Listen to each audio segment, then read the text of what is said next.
Ladies and gentlemen, joining us now is a TV star in more than one way. He was on Days of Our Lives, a nice soap opera actor.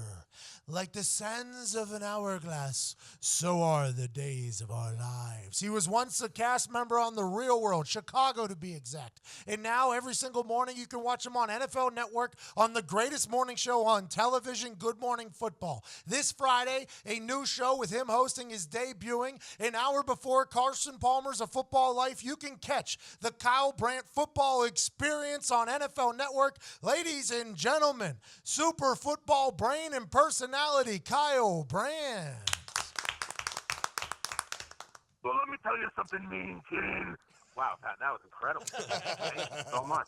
Hey, no problem. I just got a promo for you there, Kyle. I think you are really doing incredible things. That Good Morning Football show, I've never been invited onto it, but watching it, it's an incredible show. You guys do a great job. Do you want to come on? Nope. Why not? Well, I'm at the point now where you haven't invited me for numerous years. The show's been on, and I'm at the point now you can all eat shit. All right, I guess we'll miss out on you.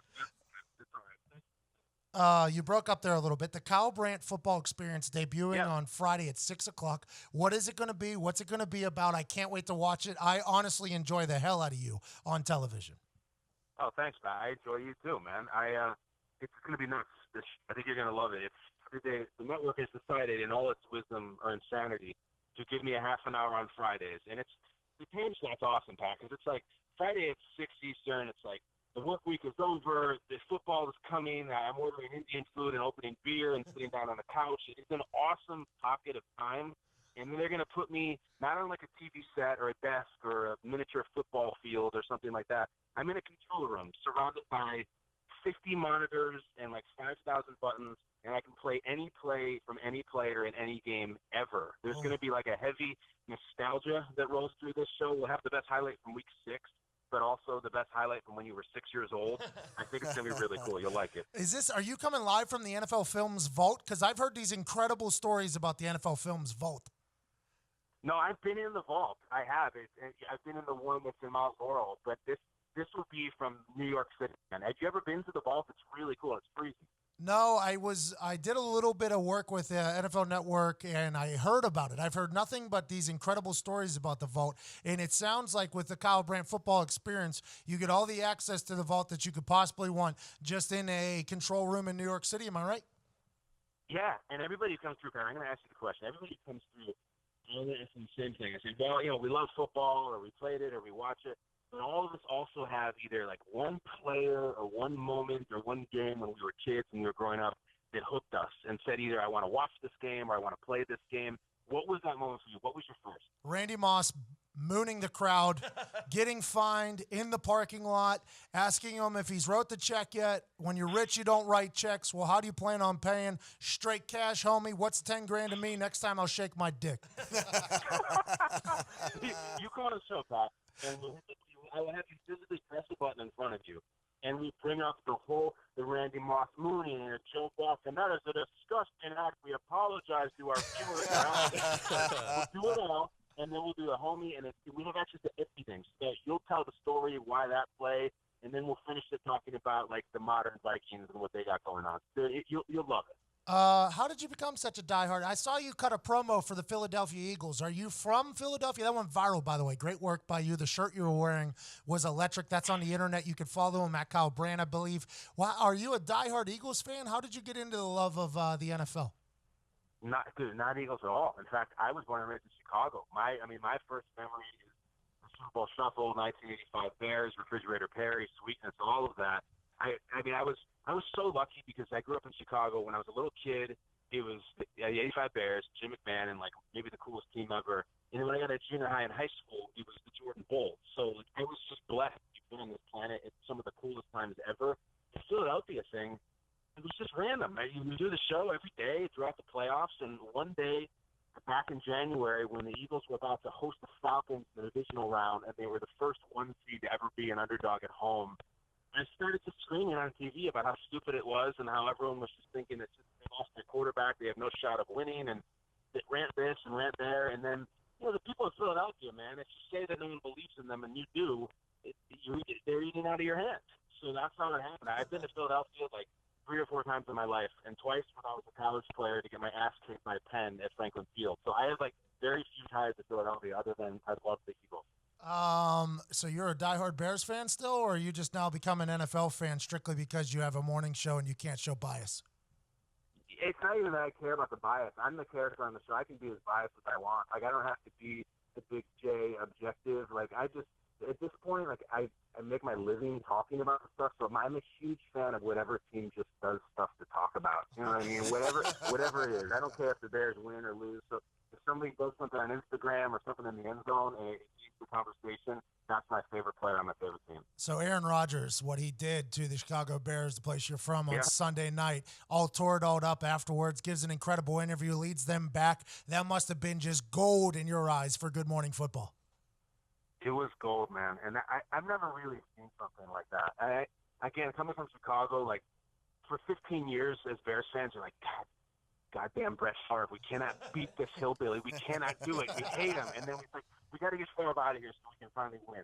They get him out of there, and then they bring in Rodgers, who's better, and a decade and a half of that. And it's like, the other night was supposed to be different, man. I mean, we got weapons now. We spent big money, and our GM did this, and we got a quarterback and a coach, and he's hurt, and we're going to beat him. That movie, Pat, played out, and I feel like I was watching The Revenant. It was just like that. Khalil Mack is the giant bear. I mean, it's perfect. He's a bear. 8,000 pounds, and he's stomping on the Packers' head and bleeding them out, and he's going to crush their skull right there on television.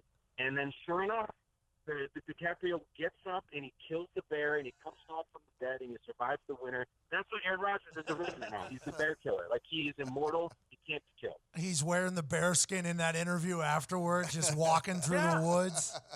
Yeah, you know that stuff. He doesn't put on that belt anymore, the State Farm thing. He puts on one of those necklaces with bear claws on it that they used to have back in the day because he owns them. He clawed them. He's killed them. You can't win. Listen, Pat, nobody comes back from the cart. You can go on the training table, go in the little tank, you go in. If you're on the cart, the very best scenario is your night is over. More likely, if your year is over, you got Al Michaels on the call of that game, who's called every game for 50 years, who says offhandedly, well, if we know Rodgers is done for the night, we'll have to – no, he came back and walked out like the Undertaker, and he was like the dead man and just tore their heart out. Those poor, sweet Bears. Terrible. They were having a full memoriam for the NFL in general for losing a character like Aaron Rodgers all the way through the halftime show. They even got Tirico in on it. I mean, the entire league was having it, and then all of a sudden Aaron Rodgers comes back. Same old song and dance. The Revenant metaphor is incredible. Let's get into this, though. Your brain is a good one. Were you a stand-up comedian? My producer said you were the producer for the Jim Rome Show for a long time. How did you kind of find your way into this, from soap operas and reality shows to now being a hilarious talking head about the NFL? How did you kind of find your way in here? Pat, you have a really diverse, interesting resume that is getting more interesting and diverse by the day, and I love that, man. I respect that about you because I always say that, like, there are millions and millions of people who have a better resume than me, but I don't think anybody's is weirder. I will take on all comers. I really think I am the Tom Brady of weird resumes. I mean, it's the stuff you mentioned, Days of Our Lives and Real World and the college thing and the 9 years before in the jungle in California, and now not only did the NFL let me in the door, that in a network full of Hall of Famers and award-winning journalists, like, I get to have 30 minutes to mash buttons and play highlights is nuts, man. I don't even really know how it worked. I just keep kind of changing plans and changing careers, and it keeps working. I think the last step to answer your question was I worked for Rome for 9 years. I was his guy, his right-hand man, his exec, his writer, all that stuff. And at one point, I was kind of dabbling in TV and media like you are now. And I had an agent that I convinced someone to sign me. And this crazy, brilliant British man, Michael Davies, who runs this company called Embassy Row, who has started a million shows. Hey, just real, I don't want to interrupt you here, but he also put me on a TV show with no sound for 30 minutes in Iowa. So, fuck Wait, that what was guy. that? Tell me that. What was that? I don't want to interrupt you. It's not diverse, but Embassy Row put me on basically on Facebook's TV, 30 minutes in Iowa with no sound. 30 minutes straight, no sound. Oh, man, really? Yeah, neither here nor there. Get back to your story. I can't imagine. Yeah. I'm sorry about that. He should be sorry. His name's on it. Well, Well, listen, hopefully Friday night the sound turns out when I go back. I haven't done it. Well, because it's going to be terrible, by the way. This is me. But no, anyway, so then he gave me a call, and he's like, do you want to move to New York with your family? And I had 2 kids under 3 and a wife who had been to New York one time in her life to take a selfie in Times Square, and she did it, and we're here, and 2 years later, somehow this crazy morning show with one ex-player on it and on the NFL Network, somehow people seem to sort of like. It's good. It's a good show. You guys keep it very, very loose. I enjoy it a lot. Were you on Rome? Thank Were you, you man. working for Rome? Was it your idea for the Check That Chris Everett? No, I don't go back that far, but I get asked about that all the time. I mean, that would happen when I was like in junior high school or something, but people always ask me about that. Was it staged and was it set up? And I'm like, no. Knowing very, very well how Rome works, and there's no possible way it would ever be staged. Plus, like, let's look back. Rome was like in his 20s at that time, and he had his own TV show where he would interview people on television. So the idea that he would want to, like, stage that, first of all, he didn't come off real well. I mean, he basically fell on his ass, and the guy stood over him. So if you were going to stage it, you want to make yourself look a little more triumphant. It was completely authentic, and I know that he would like to have that one back. What are you guys talking about tomorrow morning in the NFL? Do you guys get told what you're allowed to talk about, what you're not allowed to talk about? Because I know the Commissioner Goodell is the boss of the NFL Network. Do they come after you guys at all? No, not really. I mean, it's weird. The whole network's based in L.A., except for us. We're the only entity that's consistently outside of L.A. We're in New York. And look, the stuff that we talk about, sometimes it's there, it's given to us. Like tomorrow, we'll talk about a lot about the Thursday Night Football game, the Bengals Ravens, but yeah, you would not believe how much creative freedom we're given to just make up segments and do whatever we want. Like if we have a given segment one day, let's say we got 9 minutes here, and I don't know, we want to say which Stranger Things character would which New England Patriot be. It's fine. Like we do it and it works. And for some reason, they just give us complete freedom. But I get asked that like every once in a while by like a family member, like, do they make you talk about this? They tell you not to talk about this? I'm telling you, full out, they do not. Like, they just let us be us. It's incredible. Who's going to win a Super Bowl, Kyle? I think the Patriots and the Eagles again. I think the same 2 teams.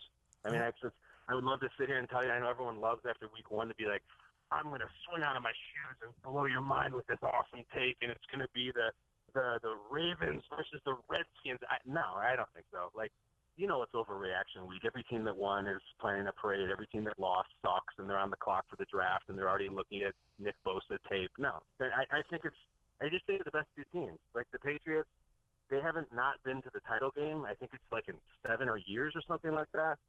So I think they'll be fine. And then the Eagles, I don't know. I think the reason the Eagles aren't that sexy to talk about is because everyone's playing fantasy and everyone loves this and loves that. But the Eagles, the best parts of their team are their D-line and their O-line. So it doesn't jump at you in neon like having someone like Antonio Brown or Alvin Kamara, who are awesome and I love.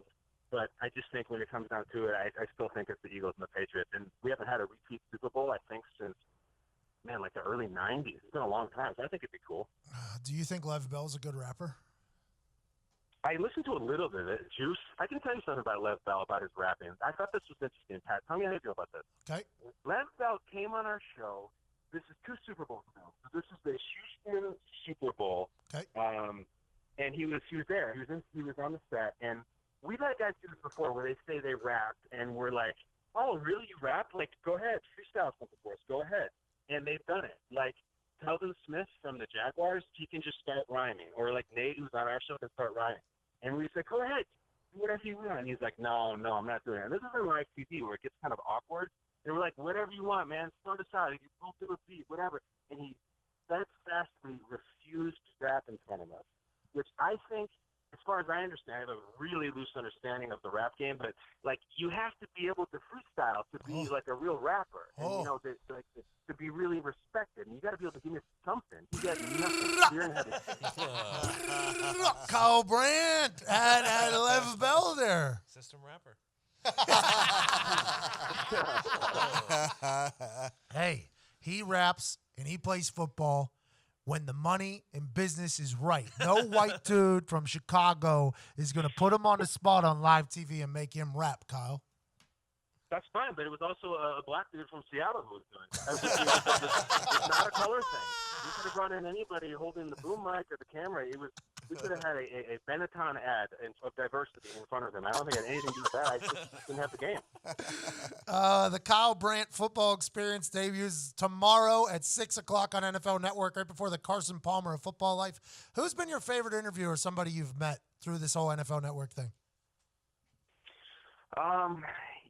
The one we had recently was someone who exceeded my expectations, and it was Chad Johnson, Ocho Cinco. And I'll tell you why. I remember the era of Chad when he was Chad, and he was doing the celebrations, and he had this cool blonde mohawk and all that. He was really one of the most fun times in the league. He was like, I think it was he was like a founding father of all the celebrations you see now.